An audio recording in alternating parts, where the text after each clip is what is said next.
L'armée algérienne a abattu un drone de l'armée malienne. Ce qui est intéressant, c'est que contrairement à ce qu'a affirmé le communiqué mensonger du ministère algérien de la Défense, le drone abattu ne l'a pas été en Algérie, mais bel et bien au Mali, à près de 10 km de la frontière, comme le prouvent les données GPS de l'aéronef. C'est donc un acte hostile, voire même un acte d'agression qui a été commis. Ce d'autant plus que même si le drone avait empiété sur l'espace aérien algérien, ce qui n'est pas le cas ici, entre pays amis, il existe des mécanismes au niveau diplomatique, militaire et du renseignement pour gérer ces choses. Alors, pourquoi? Eh bien, tout simplement parce que les chefs en charge de la 6e région militaire de l'Algérie, frontalière au Mali et au Niger, ont voulu protéger un groupe de terroristes, parmi lesquels des grosses pointures, qui étaient dans la ligne de mire du drone des FAMA sur le territoire malien, alors qu'ils s'apprêtaient à passer à l'acte et à endeuiller à nouveau le Mali. Ce n'est pas par hasard que les choses se dégradent rapidement actuellement entre les deux pays. Le refroidissement algéro-malien est proportionnel au réchauffement des relations diplomatiques entre la France et l'Algérie, affiché en Mondovision. C'est ainsi que la destruction du drone malien par l'armée algérienne a été précédée dans la même journée d'un roucoulement. Coucou, roucoucou. Pardon, d'une conversation téléphonique entre Tebboune et Macron le 31 mars. Je vous mets un extrait du communiqué conjoint officiel. Les deux présidents sont convenus que la force des liens, en particulier humains, unissant la France et l'Algérie. Les intérêts stratégiques et de sécurité respectifs des deux pays. Les défis et crises auxquels l'Europe, la Méditerranée et l'Afrique étaient confrontés. Exiger le retour à ce dialogue d'égal à égal entre deux partenaires qui constituent des acteurs européens et africains de premier plan, et qui sont attachés à la légalité internationale ainsi qu'aux buts et principes édictés par la Charte des Nations Unies. Vous remarquerez qu'il est question des intérêts stratégiques et de sécurité respectifs. C'est bizarre cette affaire d'intérêts stratégiques. Chaque fois, on nous en parle, mais jamais on ne nous les énumère. Par contre, il est intéressant de constater que les intérêts stratégiques de l'Algérie et de la France se rejoignent.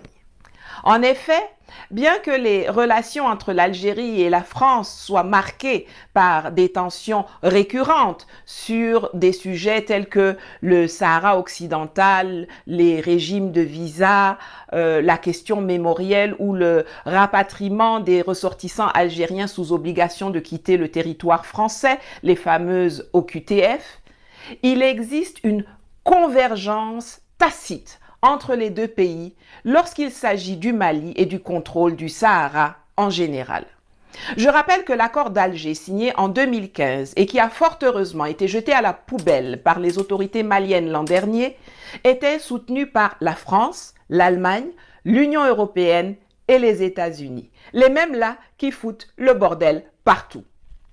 Il avait été présenté comme une solution de paix politique, mais il n'a été qu'un instrument qui a permis de mettre à mal la souveraineté et l'intégrité territoriale du Mali.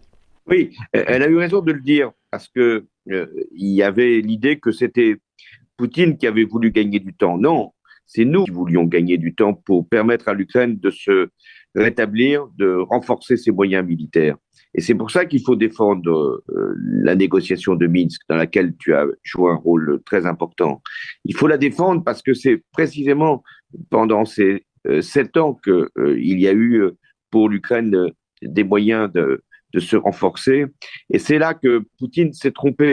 Tout comme les accords de Minsk avaient pour but de gagner du temps pour permettre à l'Ukraine de s'armer pour déstabiliser la Russie, l'accord d'Alger avait pour but de gagner du temps pour permettre aux narcoterroristes de s'équiper pour continuer les trafics et concrétiser la fragmentation territoriale du Mali.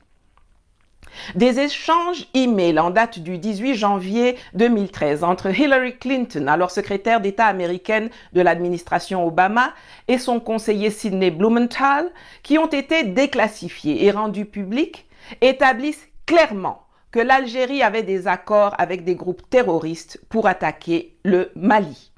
Les documents originaux peuvent être consultés sur Wikileaks, mais je vous mets ici un extrait traduit.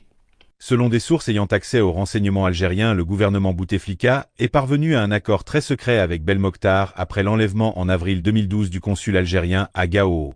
Dans le cadre de cet accord, Belmokhtar a concentré ses opérations au Mali et à l'occasion, avec l'encouragement du renseignement algérien, attaqué les intérêts marocains du Sahara occidental où les Algériens ont des revendications.